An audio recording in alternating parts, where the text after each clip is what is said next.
बिहार भारत का वह राज्य है जिसके पास अद्भुत इतिहास, अपार मानव संसाधन और विशाल सांस्कृतिक व बौद्धिक धरोहर है।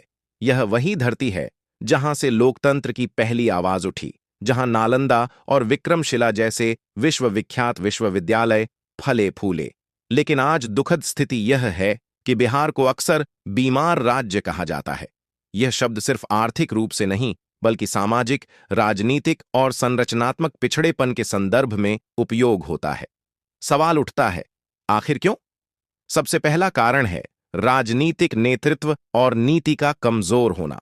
बिहार की राजनीति दशकों तक जातीय ध्रुवीकरण, भावनात्मक भाषणों और वादों पर आधारित रही। विकास योजनाओं पर टिके हुए स्थायी और दीर्घकालिक दृष्टि वाले मॉडल नहीं बने। सत्ता बदलती रही, लेकिन राजनीतिक विमर्श शिक्षा, उद्योग, शोध और वैज्ञानिक प्रगति के बजाय जातिगत पहचान और सत्ता की खींचतान में उलझा रहा। दूसरा प्रमुख कारण है शिक्षा और स्वास्थ्य का पतन। बिहार में शिक्षा को वोट बैंक के हिसाब से तो इस्तेमाल किया गया, लेकिन गुणवत्तापूर्ण शिक्षा देने की इच्छा शक्ति नहीं दिखाई गई।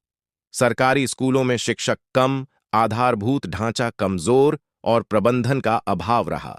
इसके परिणाम स्वरूप नौकरी और बेहतर जीवन की तलाश में युवाओं का बड़े पैमाने पर प्रवासन हुआ, जो आज भी जारी है। स्वास्थ्य सेवाओं का हाल भी ऐसा ही रहा। बड़े शहरों में गिने चुने अस्पताल छोड़कर ग्रामीण क्षेत्रों में डॉक्टर, उपकरण और विशेषज्ञता की भारी कमी है।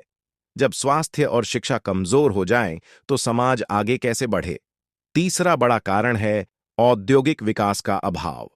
बिहार में बड़े उद्योग लगभग न के बराबर हैं। रोजगार का मुख्य सहारा कृषि रही, जो मानसून और खेत के आकार पर निर्भर है। उद्योगों और फैक्ट्रियों की कमी के कारण बेरोजगारी बढ़ी, लोगों की क्रय शक्ति कमजोर रही और उपभोग आधारित आर्थिक विकास नहीं हो सका। राज्य सरकारें निवेश लाने में सफल नहीं हुईं, न ही औद्योगिक वातावरण को स्थिर और विश्वसनीय बना सकीं।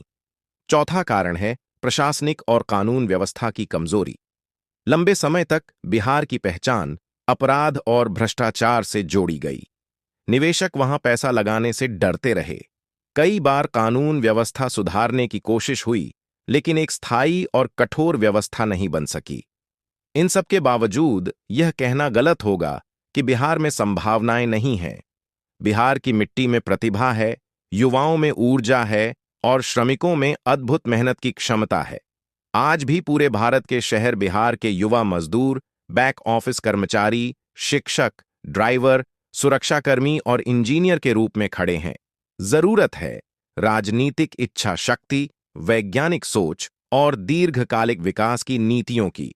अगर शिक्षा को ईमानदारी से सुधारा जाए, स्वास्थ्य सेवाओं को मजबूत किया जाए और उद्योगों के लिए ठोस नीति बनाई जाए, तो बिहार सिर्फ भारत का नहीं, दुनिया का प्रमुख बौद्धिक और औद्योगिक केंद्र बन सकता है। बिहार बीमार है, बट इलाज संभव है। सवाल सिर्फ इतना है, इलाज कौन करेगा और कब करेगा?